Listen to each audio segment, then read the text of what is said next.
Olá, bem-vindo a Cantes, escola que ilumina mentes. Bem-vindo, iluminados! Hoje eu vou falar de um tema que é mulheres resilientes. Mas antes de eu começar, não esqueça de curtir o vídeo, de seguir o nosso canal e de acionar as notificações para ver quando chegam os nossos novos vídeos.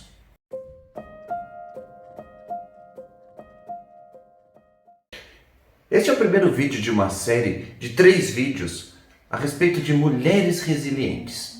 O vídeo de hoje eu vou tratar sobre Harriet Tubman, uma das grandes mobilizadoras do movimento abolicionista dos Estados Unidos durante o século XIX e que tem uma história particularmente impressionante. Tubman nasceu escrava, foi criada em fazendas do sul dos Estados Unidos durante um dos piores momentos da história dos Estados Unidos, que foi justamente o momento da escravidão, nas fazendas algodoeiras do sul.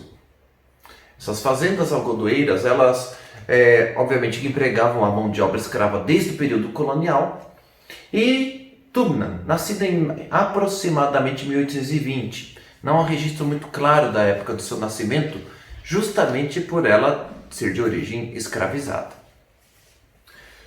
Durante toda a sua infância, ela trabalhou como babá, cuidadora de crianças em casas de família, onde já era brutalmente torturada, como a maior parte dos escravos eram nesse momento. Quando atingiu a adolescência, ela começa a trabalhar nas plantations, no cultivo do algodão, inclusive sendo alugada por seus donos nas colheitas de algodão pelos estados do sul. Como se não bastasse todas as agruras da escravidão, as torturas, a condição da absoluta falta de liberdade, a condição de ser coisa, Tubman também sofreu um grave acidente no início da sua juventude. Ela foi atingida por um pedaço de ferro atirado por seu dono em um escravo fugitivo, mas que atingiu acidentalmente seu crânio. A partir daí, Tubman passaria o resto da sua vida com dores nessa região, causada pelo traumatismo, e alucinações, sonhos vívidos, mas que ela acreditava também ser a fonte de suas premonições de um sexto sentido extremamente acurado, que também vai seguir sua trajetória o resto da vida. A partir de 1842, 43, ela começa já suas primeiras tentativas de fuga com os elementos de sua família, irmãos principalmente, que tentavam fugir. No entanto, devido já ser uma família um tanto grande, havia dificuldades na coordenação de todos. Por isso, sempre que começava esse processo de fuga, eles acabavam de alguma maneira fracassando, frustrando o intento dela de fugir dessa condição. É só em 1849 que ela obtém o sucesso na sua fuga, desta vez sozinha, se utilizando de uma rede de abolicionistas chamada de Ferrovia Subterrânea. Era um nome genérico de uma série de grupos que auxiliavam os fugitivos a passar por esses estados do sul, escondendo-os em suas casas, escondendo-os em carroças e coisas desse gênero, de maneira que eles conseguissem atingir os estados onde a escravidão já havia sido abolida. E ali eles finalmente conseguiriam viver em liberdade. Tubman, após obter a sua liberdade, fica tão encantada, tão impressionada com o fato de ter sido livre a partir daquele momento, que ela decide tornar aquilo a missão de sua vida, a de libertar outras pessoas. Inicialmente libertando membros da sua própria família através de missões solo no interior do Velho Sul, com sério risco de ser capturada como escrava fugitiva, com sério risco de poder ser executada por algum dono de escravo ao ver esse tipo de fuga. Porém, nada disso a intimidava. Graças a isso, aos poucos, ela foi conseguindo não só libertar seus parentes, mas em pouco tempo ela já havia libertado em missões solitárias mais de 70 pessoas, todas levando para a mesma rede subterrânea que a havia libertado. Quando eu digo via subterrânea, não estou falando no sentido literal, tá, gente? Não, eu estou falando no sentido figurado. No caso, eu estou falando de uma rede de contatos que permitia a fuga dessas pessoas da condição da escravidão né, escondendo-as de maneira que elas conseguissem viajar até áreas livres. Harriet então vai aprimorando as suas capacidades de libertar essas pessoas, ao ponto de que entre 1849 até o início da Guerra da Secessão, em 1861, ela teria libertado mais de 300 pessoas da condição de escravidão, o que foi provavelmente o feito solo mais impressionante do movimento abolicionista dos Estados Unidos. Inclusive, tendo contato com os maiores intelectuais abolicionistas de sua época.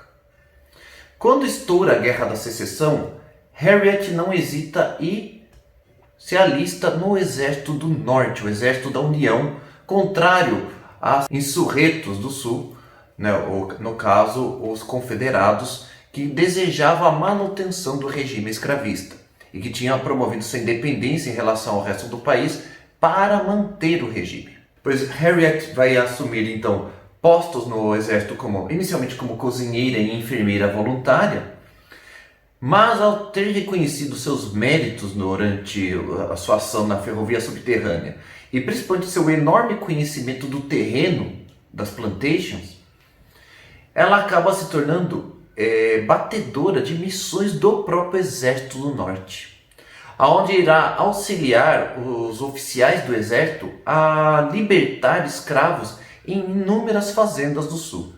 Inclusive em uma de suas missões em que ela comanda 3 embarcações a vapor, ela chega a libertar mais de 700 escravizados de fazendas em uma única missão, o que provavelmente foi também um dos seus maiores feitos da vida. Nessas alturas, ela provavelmente já somava quase 1000 pessoas libertadas. Ao fim da Guerra Civil, aí por sua condição de mulher, negra e ex-escravizada, ela não foi considerada um oficial do Exército dos Estados Unidos e nem reconhecida como combatente. Portanto, ela teve graves dificuldades financeiras a partir daí, apesar de ter uma pequena chácara. A sua constituição física frágil também não auxiliava. Nessas alturas, Harriet já estava viúva. Seu primeiro marido havia sido morto numa briga de rua anos antes. Em um momento também muito dramático de sua vida pessoal, Harriet, que foi casada enquanto era escravizada, não podia ter filhos, pois a sua condição de escravizada condenaria seus filhos também à escravidão, apesar de seu marido ser livre. Com isso, primeiramente com sua fuga, ela abandona seu marido, evidentemente, que se casa com outra mulher. E pouco tempo depois ele acabou morto. Então nisso já mostra bem o nível de resiliência desse tipo de mulher. Ela tem uma fibra impressionante porque ela resiste aos seus ferimentos, a uma constituição física frágil, a condição da escravidão, a coragem colossal, não apenas da sua fuga pessoal, mas principalmente o de retornar e resgatar inúmeras pessoas, de lutar em meio a uma guerra, resgatando mais gente ainda, auxiliando soldados feridos. E ainda por cima, ao final desse período todo, ela ainda não tinha mais como recuperar a sua família original. E ela continua seguindo com sua vida normalmente, apesar da pobreza gerada pelo próprio preconceito racial, desta vez do Norte. No entanto, a história de Harriet não termina aí. Ela se casa uma segunda vez com um homem 22 anos mais novo do que ela, chega até a adotar uma filha, e por 14 anos ela vai ter uma vida estável e tranquila no norte do país, quando mais uma vez ela acaba ficando viúva devido à tuberculose que atingiu seu marido. Desta vez viúva, idosa e pobre, ela mais uma vez não se deixa abater. Ela vai fazer uma cirurgia que corrige o seu crânio, evitando as terríveis dores de cabeça que ela teve durante a vida. Cirurgia que, por sinal, ela desejou fazer sem anestesia, exatamente como os soldados que ela havia visto sofrer tantas vezes, apenas mordendo um projétil de munição, como faziam também os soldados. Ela tem o seu crânio operado, pelo menos ela elimina essa questão da dor de cabeça que ela tinha desde a infância. Apesar das alucinações nunca terem a abandonado. Isso já é 1890. Harriet já tem nessas alturas mais de 60 anos de idade. E a partir daí ela vai começar todo o movimento para conseguir a sua pensão de ex-combatente do Exército dos Estados Unidos. 2 votações no Senado dos Estados Unidos fracassam nesse intento. No entanto, por uma série de obras de políticos interessados na história dela, ela consegue obter uma pequena pensão que vai sustentá-la o resto da vida. Uma pensão obviamente bastante humilde, mas que era o suficiente para sua sobrevivência já em idade avançada.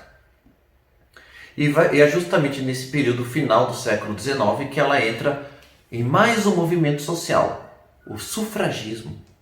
A ideia da votação feminina, que até então não era permitida. As mulheres não tinham uma cidadania completa, pois ela também irá lutar pela cidadania completa das mulheres, os direitos políticos das mulheres, de poderem votar e ser eleitas.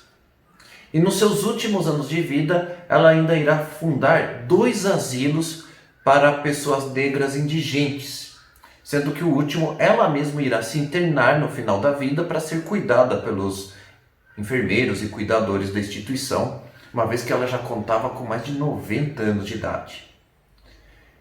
Harriet vai falecer em 1913 em decorrência de uma pneumonia e reconhecida por muitos como uma grande heroína, não só dos Estados Unidos, mas principalmente do movimento negro e do movimento feminista. E inspirado numa história tão absolutamente impressionante como a dessa mulher, que eu evoco um pensamento do mundo grego antigo, o estoicismo. O estoicismo ele surge no período helenístico como uma das filosofias de vida desse momento. Zenão de Cício e os estoicos que vão decorrer dessa escola, pessoas como Epiteto ou Sêneca, vão desenvolver toda uma filosofia baseada justamente na resiliência. A resiliência é aquela propriedade que existe na mola, por exemplo. A mola, você exerce uma pressão nela, ela se deforma, mas assim que a pressão cede, ela volta ao seu formato original. Uma pessoa resiliente é como uma mola. Ela até cede, mas ela não quebra. E ela volta a ser o que sempre foi assim que aquela pressão acaba. Pois o estoicismo ele age desta maneira. Para o estoico, a natureza humana é uma natureza racional. Diante desse fato, nós devemos ver a vida de uma maneira também igualmente racional. A de que, por exemplo, problemas, eles acontecem, são muitas vezes inevitáveis que cheguem até nós. Mas uma vez que eles cheguem até nós, há apenas 2 alternativas para nós. A primeira alternativa é a resolução do problema. Se você tem a força, a capacidade e a possibilidade da sua resolução, você não tem que esperar uma solução divina, ou tempo, ou ignorar o problema. Mas para partir de uma maneira muito racional, muito corajosa acima de tudo, como Harriet, na sua resolução. Se o problema por acaso não tiver uma resolução, aquele problema que está chegando à sua vida for algo absolutamente inevitável, que está muito além de suas possibilidades, aí a estratégia é diferente. A estratégia é da adaptação, resignação em relação aos fatos. Por exemplo, no caso de Harriet, uma mulher que tinha um ferimento grave na cabeça e que tinha inclusive problemas de alucinação por isso, ela não se deixou abater. Então, é um tipo de visão, de estratégia de vida muito significativo. Além disso, o estoico ele cultiva valores morais muito rígidos, muito pragmáticos também. Então, para o estoico, por exemplo, a conduta moral deve ter uma visão muito racional. A ideia de que se você conhece aquilo que é o certo, simplesmente fazer o certo porque é melhor ser correto, é melhor ser reto do que ser retificado. É melhor você ter a conduta que sempre você vai agir em conformidade com a justiça e em conformidade com a coragem, que é uma visão de virtude muito importante também para o estoico. O estoico ele não é uma pessoa simplesmente resignada, que topa tudo, que simplesmente vê a vida de uma maneira indiferente ou sem emoção. Não é exatamente assim. Essa é uma visão preconceituosa do estoicismo, na verdade. O estoico é uma pessoa muito cuidadosa na sua conduta de vida. Ele sabe que apesar de quando ele morrer, nada restar, eles não acreditam em pós-vida ou qualquer coisa do gênero. Mas o que ele acredita de fato é que na sua vida você deve fazer o melhor possível, ser uma pessoa confiável, ser uma pessoa acima de tudo que cultive a dignidade sincera de ser. Foi o que Harriet fez. Uma história, uma biografia absolutamente impecável, invejável até, uma mulher que viveu uma vida não apenas de aventura e de coragem, mas acima de tudo ela viveu em conformidade com a justiça e pela luta pela liberdade.